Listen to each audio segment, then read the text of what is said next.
Alhamdulillahilladzi amarona bittaqwa wa nahana 'anit tiba'il hawa. Asyhadu an la ilaha illallah wahdahu la syarikalah wa asyhadu anna Muhammadan abduhu wa rasuluhu alladzi la nabiyya ba'da. Hadirin iwatu iman yang dimuliakan oleh Allah Subhanahu wa taala. Alhamdulillah, puji dan syukur kita panjatkan kepada Allah Subhanahu wa taala atas nikmat yang Allah anugerahkan kepada kita semua. Salawat dan salam mudah-mudahan dilimpah curahkan kepada Rasulullah sallallahu alaihi wasallam, juga kepada kita selaku umat Rasulullah sallallahu alaihi wasallam. Alhamdulillah, setiap pagi selepas salat subuh kita membaca beberapa hadis Rasulullah SAW. Tentunya harapan kita, apa yang kita baca, apa yang kita sharingkan, sabda-sabda Rasulullah SAW bukan hanya sekedar konsumsi ilmu akal saja, tapi bisa diamalkan dalam kehidupan sehari-hari. Kita bisa praktekkan, terapkan dalam kehidupan bermasyarakat. Ikhwati iman rahimakumullah, kalau kita lihat sejarah kisah perjalanan hidup Rasulullah sallallahu alaihi wasallam, Rasulullah sallallahu alaihi wasallam memiliki akhlak yang mulia, khuluqul adim, ya. Akhlak yang agung sekali, ya. Di dalam sejarah, dalam perjalanan Rasulullah SAW, tidak pernah Rasulullah artinya menyuruh untuk menyakiti orang, ya. Justru Rasulullah memiliki sifat hati yang lunak, ya, sangat empati terhadap sesama. Itu ajaran Islam. Itu ajaran Islam. Kalau ada umat Rasulullah, kalau ada umat Islam yang sadis, ya, tidak mengasihi terhadap sesama, itu bukan ajaran Islam. Itu bukan ajaran Islam. Makanya apabila ada orang mengatakan Rasulullah begini, Rasulullah begitu, artinya dalam artian sangat sadis, sangat tidak toleran, itu sebenarnya kita selaku umat Rasulullah, sebagai umat Islam harus sakit, artinya harus tersinggung dengan ucapan itu, karena Rasulullah tidak pernah mengajarkan itu. Rasul memiliki akhlakul karimah, akhlak yang mulia, ya. Justru dengan datangnya Islam, kita harus, kalau ada hadis katakan, ada diceritakan ada seorang yang masuk neraka karena mengurung seekor kucing. Berarti itu menggambarkan bahwa jangankan terhadap sesama kita, terhadap binatang pun harus sayang. Intinya seperti itu. Nah, hadis-hadis yang kita baca setiap selepas subuh ini masih sebatas bagaimana kita jangan sampai mendolim orang, jangan sampai menyakiti, harus mengasihi kepada yang perlu bantuan, anak yatim, begitu. Jadi ini hadis-hadis yang kita baca ini harus menjadikan, bisa diterapkan dalam kehidupan sehari-hari, ya. Terutama di warga Alta ini, kita harus ada rasa empati terhadap sesama. Terlebih-lebih dalam kondisi saat ini. Saat ini orang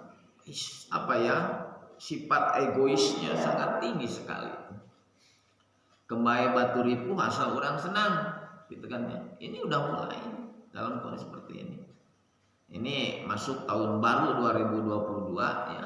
Udah suasana, artinya kita berubah sikap. Nah, hadis-hadis yang kita baca saat ini juga mengajarkan demikian. Hadis-hadis yang sebelumnya demikian pula. Kita harus ada rasa empati, rasa kasihan, rasa ingin membantu, saling membantu. Nah, hadis yang kita akan baca hadis ke-266. Kita baca Bismillahirrahmanirrahim dari Abi Hurairah wa anhu. Wa an Abi Hurairah radhiyallahu anhu anin Nabi sallallahu alaihi wasallam as-sa'i armalati wal miskina kal mujahidi fi sabilillah wa ahsibuhu qala wa kal qaimil ladzi la yaqturu wa qas-sha'imil ladzi la yuqtaru. Muttafaqun alaih. Hadis dari Abu Hurairah anin Nabi sallallahu alaihi wasallam, dari Nabi sallallahu alaihi wasallam, kata Rasulullah, as-sa'i 'alal armalati wal miskin kal mujahidi fi sabilillah. As-sa'i artinya orang yang mengusahakan, ya, sa'i. Ada dalam haji sa'i usaha. Ini napas tilas Siti Hajar, ya. Sa'i dari sopan usaha. As-sa'i 'alal armalah. Jadi siapa yang mengusahakan kepada armalah, para janda nih, para janda, wal miskin, dan orang-orang miskin, kal mujahidi fi sabilillah, seperti jihad fi sabilillah, di jalan Allah. Artinya mengusahakan, memberikan kehidupannya, membantu kehidupannya, kekurangannya. Nah, ini para janda ini kan ditinggalkan suami yang memang yang biasa mengusahakannya. Nah, orang-orang Islam mengajarkan orang-orang seperti harus terperhatikan, gitu, harus dibantu. Wal miskin, dan orang-orang miskin. Nah, di saat kita diajarkan untuk membantu orang-orang, intinya yang kekurangan banyak, yang janda, bukan janda kaya nih. Janda yang perlu bantuan. Dia sudah lepas orang yang biasa menghidupinya, apalagi memiliki anak, memiliki yang harus dibiayai. Nah, ini Islam mengajarkan. Kalau dalam kenegaraan itu kan dibiayai oleh negara itu, Bang, ya. Orang-orang seperti, artinya jangan sampai ada di lingkungan atau masyarakat yang hidup kekurangan, atau perlu bantuan, dibiarkan, itulah. Apalagi di wal miskin, dan orang-orang miskin. Nah, diibaratkan kal mujahidi fisabilillah, seperti jihad di jalan Allah. Kemudian wa asibuhu qala, dan ini seorang rawi mengatakan, seolah-olah Nabi mengatakan wa kal qaimil ladzi la yaqturu, seperti orang yang berdiri tidak pernah layak turun, tidak pernah, artinya seperti sholat malam, seperti tahajud yang terus menerus. Orang yang membantu orang-orang yang miskin ini. Bahkan kalau kita kaitkan, ya, iwat iman rahimakumullah, orang arwaital ladzi yukadzibu biddin, gitu kan, ya. Apakah kamu tahu orang yang mendustakan agama? Itu orang yang membiarkan anak yatim, menghardik anak yatim. Artinya dia sholat tetapi dalam keseharian tidak memperhatikan hal-hal seperti itu. Artinya kesolehan vertikalnya kepada Allah tapi tidak menghasilkan kesolehan sosial, gitu kan. Bohonglah sholatnya, tapi dia dalam kehidupannya membiarkan hal-hal yang justru harus dia praktekkan dari sholat itu sendiri. Ara'aital ladzi yukadzibu biddin fadzalikal ladzi yadhu'ul yatim wala yakhudu ala ta'amil miskin. Ngajak wae, nyuruh berbuat baik kepada orang yatim tuh nggak ada, boro-boro mere, gitu, nitah kabatur wae henteu, gitu.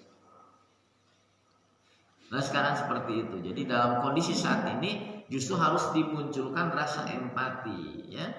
Orang yang perlu, kemarin kan dibahas, ya, anu miskin teh lain hatina anu katingali secara lahiriah menta dari rumah ke rumah, tapi orang yang dia perlu, membutuhkan hidup tetapi dia tidak berani minta. Nah, itulah yang perlu diperhatikan, yang perlu diprioritaskan. Al-ifa artinya menjaga harga dirinya. Bulan merah kan udah 3 hari kita libur di kantor ulama. Betul. Dan 3 hari kita ketemu nih setiap subuh, ya. Bulan merah baik sih, harus dimulai lagi. Ya, mudah-mudahan setelah berjamaah kita, baik maghrib, isya, subuh terutama, ya, rekan-rekan kita di warga Alta bisa sholat berjamaah, ya. Kita jadikan masjid ini untuk, ya, melepas lelah, ya, dari kesibukan kita, cari nafkah, oke. Kita jangan lepas dari kedekatan kepada Allah Subhanahu wa taala. Saya sedang mencari kita apa ya saja. Kita teh nikmat, kudu harus nikmat. Datang ke masjid teh nikmat, sholat teh nikmat, dan terus kumaha carana nikmat urang teh gitu kan ya. Ya geus ganti tahun, umur urang teh ngurangan jatah teh. Ngurangan. Lain atoh. Ngurangan jatah urang. Nah, berkurangnya amal kita nambah amal kita. Berkurangnya umur kita, amal kita nambah gitu. Ulah nepi umur kurangan tapi amal justru teu nambah gitu kan. Nah, jadi diciptakan sholat maghrib, isya. Saya berusaha untuk senantiasa karena memiliki keutamaan berjamaah. Masjid Al-Aqsa ini strategis banget nih. Artinya tempatnya di tengah, di handap, sarua jauh nanti luhur, di gigir, di kanan, di kiri, gitu kan ya. Saya ingin kita harus menciptakan orang teh nyaman, sholat di dia teh gitunya, merasakan nikmat, ya, takurun kepada Allah Subhanahu Wa Taala. Ya kalau misalnya datang lebih awal bisa sholat dulu tahiyatul masjid gitu kan ya, nikmat. Tempat wudhu ayah gitu kan ya, dalam kondisi bersih. Nah, kembali kepada hadis ini, kata Rasulullah SAW, orang yang membiayai para janda, para orang miskin seperti jihad di jalan Allah. Artinya membiayai kebutuhannya, Bang, kehidupannya. Apalagi seseorang tersebut memiliki tanggungan, anaknya harus disekolahkan, harus dibiayai hidupnya, ini harus terus perhatikan. Ini secara kelembagaan nanti DKM punya hak untuk itu. Orang yang mungkin saat ini ada di warga Alta yang sakit perlu bantu mereka, mungkin mereka perlu bantuan. Ya mudah-mudahan secara dana ayat insya Allah ke depannya. Nah bahkan Rasul mengatakan wakal qaimil ladzi la yabturu, seperti orang yang berdiri tidak pernah putus. Waqasaimil ladzi la yuftaru, seolah-olah seperti orang yang saum la yuftaru, tidak pernah berbuka-buka, tidak pernah berbuka gitu. Jadi saum terus-terusan. Jadi ibarat pahalanya maksudnya, pahalanya seperti orang yang tahajud terus-terusan tiap malam. Seperti orang yang saum tidak pernah berbuka. Ini apa artinya? Begitu besar pahala orang yang menyantuni anak yatim, menyantuni orang-orang yang ditinggalkan suami, artinya dia dalam memiliki kebutuhan. Ini lebih dilebarkan lagi intinya, anggian Rasulullah itu sok tinggal di dalam kehidupan, dari mulai beliau sebelum diangkat itu, dia tuh memiliki akhlakul karimah, memiliki akhlak yang mulia sekali ya. Jadi kalau ada orang Islam itu sadis, teroris, intoleran, justru dengan datangnya Islam itu harus rahmatan lil alamin gitu, memberikan kebaikan ke seluruh alam, bukan hanya kepada manusia, bukan hanya kepada umat Islam, terhadap luar Islam pun dia harus sayang. Jadi harus tersinggung di saat ada orang yang Islam mengatakan begini, mengatakan begitu. Jadi kalaupun itu oknum saja itu ya. Jadi kembali ke hadis ini, jadi ini kita harus termotivasi dengan hadis ini bahwa Rasulullah menggambarkan orang-orang yang membantu orang-orang yang kekurangan, orang miskin, para janda yang memerlukan hidup. Kita diberikan kelebihan dari segi finansial, kita bantu, gitu kan ya. Ini pahalanya seperti orang yang sholat malam tiap malam terus-terusan dan orang yang saum tanpa buka, artinya setiap hari saum. Dari segi pahalanya, ya, dari segi pahalanya. Kemudian wa anhu, masih dari Abi Hurairah anin Nabi sallallahu alaihi wasallam qala syarrut ta'ami ta'amul walimah yumna'uha may ya'tiha wa yud'a ilaiha may ya'baha walam yujibil wa man lam yujib ad-da'wata faqad asallaha wa rasulah. Rawahul Muslim. Nah ini mah beda nih. Ini tapi kaitan dengan kita bagaimana di dalam kehidupan itu justru harus memperhatikan orang-orang yang kurang beruntung lah dalam kehidupannya. Kata Rasulullah, sarut ta'amul walimah. Sejelek-jeleknya makanan adalah makanan di walimah. di hajatan. Ini ada yang memperhatikan, ada yang memahami hadis ini secara tekstual. Jadi bang datang ke mana? Datang ke hajatan teu makan. Karena panggoreng-goreng dahareun di dinu hajatan. Aya memperhatikan itu. Datang ngadoakeun tapi teu makan. Aya. Kemudian di sini kenapa dikatakan begitu? Sejelek-jeleknya makanan adalah makanan di walimah, di hajatan. Yumna'uha mayyatiha. Artinya yumna'uha, dia menahannya, melarangnya orang yang berhak mendatanginya. Wa yun'a ilaiha mayya'abaha, dan mengajaknya, mengundang kepada walimah itu orang yang justru menolaknya. Ini nanti artinya ada di riwayat lainnya. Walam yujibid da'wata faqad asallaha wa rasulah. Siapa yang tidak memenuhi undangan walimah, maka sungguh dia telah maksiat kepada Allah dan Rasulnya.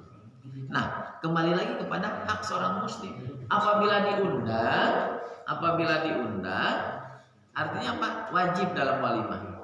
Nah, di sini tadi yamna'uha mayatiha wa yud'a ilaiha maya'abaha.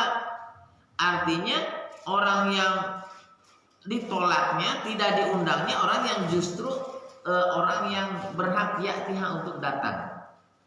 Orang yang tadi yang ditolaknya ya, yumna'uha, yang ditolaknya, yang dicegahnya, orang yang justru yang berhak datang, yang diundangnya justru orang yang tidak mau datang, yang ditolaknya. Nah, dijelaskan lagi, wa fi riwayatin fi sahihain an Abi Hurairah radhiyallahu anhu min qaulihi bi'sat ta'amul walimah. Masih sama, sejelek-jeleknya makanan adalah makanan di hajatan. Yud'a ilaiha al-aghniya'u, jadi mengundang kepada walimah itu orang-orang yang kaya, ya, orang-orang yang yang kaya, yang terpandang ya. Kemudian wayutrokul fuqara, dan meninggalkan orang-orang fakir. Jadi ya sejelek-jeleknya ini lebih cenderung kepada orang yang walimahan itu sendiri, Bang. Salah manggil. Ya salah manggil. Ini mengabaikan yang orang yang miskin, tapi mengundangnya orang yang kaya. Jadi ari nu beunghar diundang, anu miskin teu diundang, justru sebenarnya ini sebagai rasa syukur ya. Rasa syukur sebagai, karena gini, dalam pernikahan itu i'lanu walau bisyad, artinya iklankanlah walaupun dengan menyembelih seekor kambing. Nah, dalam pernikahan ada semacam perintah untuk mengiklankan, menginformasikan, ulah sesumputan. Aya istilah nikah syiri. Nikah syiri teh nikah ya mun salat Mesir gitu ya, nyumput. Apa kalau misalnya tidak ada niatan yang jeleknya, kenapa harus syiri-syiri segala gitu? Ya secara hukum sah, tetapi secara sunnah tidak. Artinya gini, secara perintah. Jadi masalah pernikahan mah ulah nepi orang berprasangka duduaan wae nya disangka kan padahal udah nikah. Tapi kan kalau sudah dipublikasikan kan udah nikah kamari. Ya wajar lah, kita bukan ya sebagai suami istri lagi. Makanya di nikah harus sebutan minimal lah masjid domba cenah ramean, kita gambarkeun ramean gitu.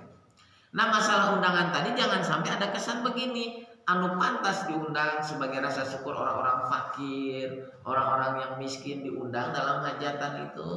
Tetapi orang-orang kaya artinya diundang, mau orang miskin dibiarkan ini. Jadi sarul ta'amul walimah. Jadi sejelek-jeleknya makanan itu artinya tidak memperhatikan yang lain. Tapi aya oge mah aya nantinya henteu diundang, datang ngadondahan, kumaha eta dosa gitu, diundang datang. Jadi zaman kami dulu waktu kuliah, jadi bawa amplop kosong aja kan. Itu oknum Cari makan kan. Nah, itu tidak boleh. Mencuri itu namanya, mencuri itu. Kalau diundang tadi orang yang tidak memenuhi undangan termasuk faqad asallahu wa rasulah. Artinya setelah maksiat kepada Allah dan Rasulnya minimal, artinya kita hadir kadang-kadang terkendala juga dalam kehidupan. Aduh, kumahanya. Di daerah-daerah hajatnya bukan hari Ahad saja, Bang. Mulai Senin, Selasa, Rabu, kadang saminggu teh 4 kali nu hajatan. Bingung nu diundang, aduh cenah keur teu boga duit kumaha ngamplop, tapi kan bingung kan.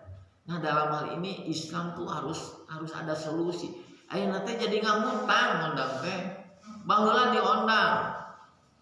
Ayeuna urang narik jadi ondang kudu datang teh, kudu ngamplopan teh. Kuduna kumaha ieu syukuran lah.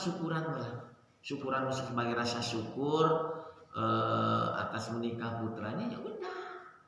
Artinya tidak terlalu berharap. Kalau bisa bantu ya bantu gitu. Makanya kembali kepada hadis ini, apa ari nu karaya diundang, ari nu miskin dibiarkan. Bahkan secara kerabat tetangga ya, secara domisili justru mereka tidak diundang, ini bahaya. Ini akan merenggangkan persaudaraan. Jadi di sini maksud sejelek-jeleknya makanan di makanan hidangan walimah itu artinya ari nu kaya nu beunghar diundang, anu miskin dibiarkan. Berarti ini kembali lagi harus ada perhatian terhadap yang miskin. Dan juga ihwatiman rahimakumullah, saya sering perhatikan ya di dalam menghadiri resepsi pernikahan ya, walimahan. Kadang-kadang umat Islam itu suka naon sih maksudnya ya? Makanan sok disisakeun, kok geus kadinya mah ya?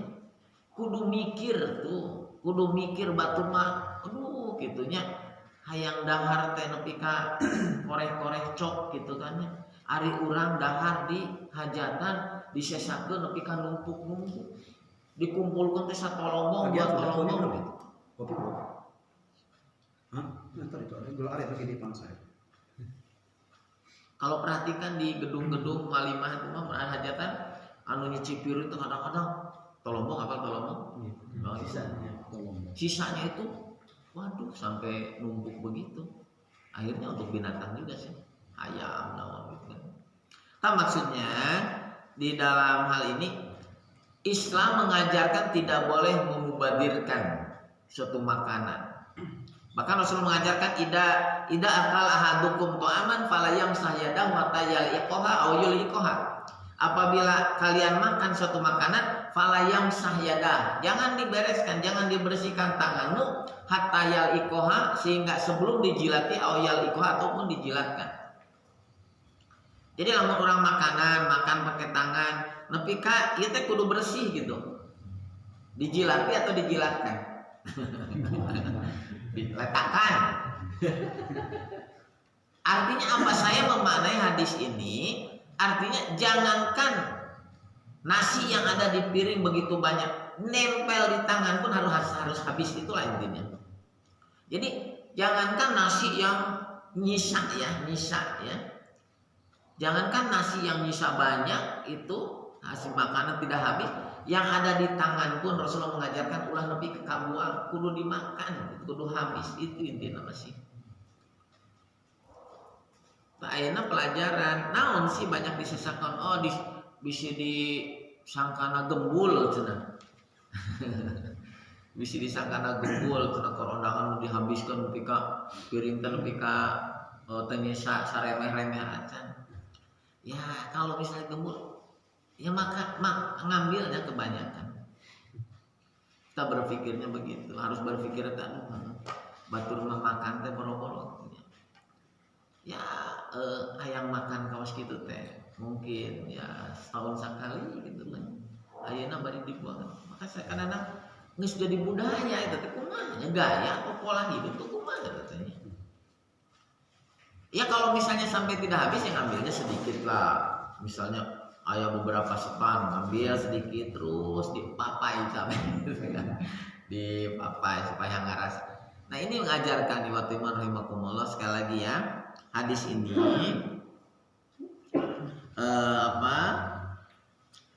mengajarkan bahwa yang namanya sejelek-jelek makanan, yaitu makanan di walimah itu artinya bukan berarti kita tidak boleh makan di walimahan. Dia diartikan jelek gitunya. Tapi artinya ini mengajarkan kepada umat Rasulullah SAW, artinya jangan sampai orang-orang miskin tidak diundang sebagai rasa syukur seseorang dalam walimah itu, sementara orang-orang yang kayanya, orang yang memiliki harta diundangnya, gitu kan ya. Nah ini jelek gitu, makanan itu ya. Artinya harus memperhatikan, intinya harus memperhatikan orang yang perlu bantuan.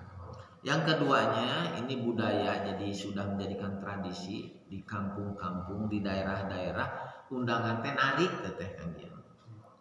Jadi nepika teu boga budak deui padahal undangan geus sabaraha kali. Neangannya budak batur disunat. Incu disunat supaya bisa ngundang gitu kan, keur narik. Jadi kan niatnya sudah bukan syukuran lagi sebagai rasa gitu. Ya undangan-undangan kalau perlu kita bantu orangnya ini, bantu. Gitu ya. Yang ketiganya kita saksikan dalam keseharian orang-orang yang menghadiri resepsi pernikahan, di walimahan, makan itu suka disisakan. Ini sesuatu yang Islam tidak mengajarkan begitu. Kalau sampai tidak habis itu ya jangan ngambil banyak-banyak lah. Itu ya, kita harus berpikir banyak orang yang membutuhkan untuk itu. Nah, itu ya. Kemudian tadi ya dijelaskan tadi maksudnya bi'sat ta'am walimah yud'a ilaihi al-aghniya arinu beunghar diundang wa yatrukul fuqara dan orang-orang fakir dibiarkan tidak diundang. Ini Islam mengajarkan, Rasulullah teh sangat perhatian dalam kehidupan teh, mana yang perlu dibantu gitu ya. Nah ini harus dimunculkan, harus diterapkan dalam kehidupan kita. Hadis yang satu lagi, wa an Anas radhiyallahu anhu anin Nabi sallallahu alaihi wasallam qala man ala zariyataini hatta tablugha jaa yaumal qiyamati anna wa huwa wa dhamma asabi'ahu. Zariyataini itu bintaini, dua gadis. Jadi begini, man ala, siapa yang menyediakan zaritaini, dua gadis di sini, kedua orang, artinya mengurus, menyediakan tuh mengurus, membiayai, ini kaitan dengan anak yatim bahayanya. Jadi dalam tanggungannya hatta yablugha, sehingga ia dewasa. Jadi mengurus anak yatim yang anak gadis ya, anak gadis yang perlu tanggungannya, menyediakan ala itu artinya membiayai hidupnya, menyekolahkannya, kebutuhannya disiapkan. Hatta yablugha, sehingga dewasa. Jaa yaumal qiyamati anna wa huwa wa dhamma asabi'ahu. Jadi kata Rasulullah, jaa akan datang pada hari kiamat anna, dan dia seperti dua jari. Yang pernah hadis sebelumnya ya. Jadi akan berdampingan. Ini kembali lagi, artinya mengajarkan ada orang misalnya anak yatim, gadis ya, anak yang belum balik, kita urus, sekolahkan, membiayai, kemudian sampai dewasa, itu diperintahkan jangan sampai justru ini dia terlantar sehingga melakukan hal-hal yang kurang pantas. Kesana kan nanti ujungnya. Untuk membiayai kehidupannya kadang-kadang dia menjual diri, naudzubillah. Kadang-kadang keterpaksaan juga karena saja orang-orang yang jadi penjajah seksual gitu ya.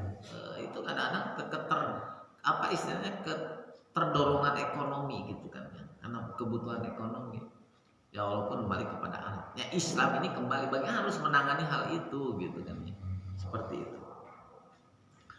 Nah jadi watimar rahimakumullah, sekali lagi hadis-hadis yang dibaca ini kita mudah-mudahan artinya semoga kita bisa terapkan dalam kehidupan sehari-hari, minimal dengan sesama lah, dengan saudara kita. Jangan sampai ada saudara-saudara kita yang perlu diperhatikan tapi diabaikan, yang perlu bantuan kemudian dibiarkan gitu kan ya, sehingga renggang persaudaraan. Kalau diberikan kemampuan lebih maka bantulah gitu kan ya.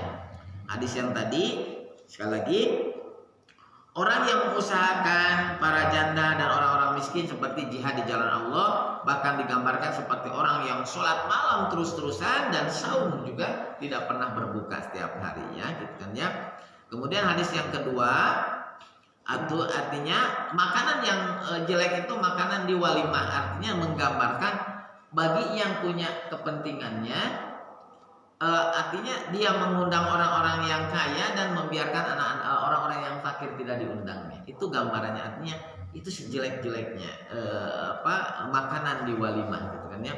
Di sini digambarkan yud'a ilaihil aghniya, mengundang orang-orang yang kaya, wa yutrakul fuqara, dan membiarkan orang-orang fakir di antara mereka.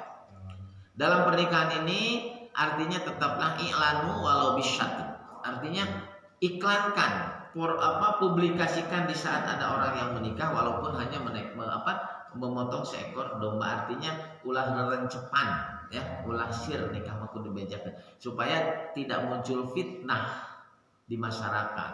Duduaan wae udah nikah kan, kemarin udah nih tanggal sekian, itu nggak masalah kan, ulah tapi muncul fitnah seperti itu. Nah, hadis yang terakhir tadi di sini, man ala zariyataini hatta tablugha za'al yaumal qiyamah anna wa huwa wa dhamma asabi'ahu. Jadi kata Rasulullah, siapa yang menyediakan dua gadis, artinya mengurus kebutuhannya, menyekolahkan, biaya dan lain-lainnya, dua anak ya, dua anak perempuan sehingga balik, ja yaumal qiyamati anna wa huwa qadama asabi'ahu, artinya Rasulullah nanti pada hari kiamat orang yang mengurus itu seperti dua jari ini. Artinya dengan Rasulullah berdampingan. Ini mengisyaratkan artinya kita harus memperhatikan hal-hal, harus membantu orang-orang yang perlu bantuan dalam kehidupan. Seperti itu. Iwati rahimakumullah. Jadi hadis-hadis yang kita baca ini untuk berikutnya atau sebelum mengajarkan, satu, Rasulullah mengajarkan kita harus menyayangi antara sesama ya. Harus menyayangi antara sesama, terlebih-lebih di alta ini kita harus saling memperhatikan lah ya, memperhatikan orang yang membutuhkan, kita bantu ya, jangan sampai justru orang terlantar atau orang yang perlu bantuan dibiarkan. Mungkin itu Ustaz yang bisa kita sharingkan untuk pagi hari ini. Mudah-mudahan apa yang kita bacakan ini memotivasi kita untuk saling membantu terhadap sesama. Tolong agen, maaf. Dan yang lebihnya mudah-mudahan Allah senantiasa memberikan harta yang lebih kepada kita, harta yang berkah ya, dan diberikan kesemangatan dalam ibadah, dalam berinfak, dalam bersedekah, karena kita harus terperhatikan bukan hanya ibadah vertikal kepada Allah Subhanahu wa taala, juga harus menghasilkan ibadah kesolehan sosial dalam kehidupan sehari-hari. Itu mungkin ya yang dapat kita sharingkan untuk pagi hari ini di hari yang tanggal sebenarnya nanti tanggal 4 di tahun 2022 ini. Mudah-mudahan kedepannya Masjid Al-Aqsa semakin berkah lagi, semakin, dan anak-anak yang kita didik menjadi anak yang soleh dan soleh. Amin ya rabbal alamin. Demikianlah Rabbana hab lana min azwajina wa dzurriyyatina qurrata a'yun waj'alna lil muttaqina imama. Rabbana atina fid dunya hasanah wa fil akhirati hasanah wa qina adzabannar. Assalamualaikum warahmatullahi wabarakatuh. Waalaikumsalam warahmatullahi wabarakatuh.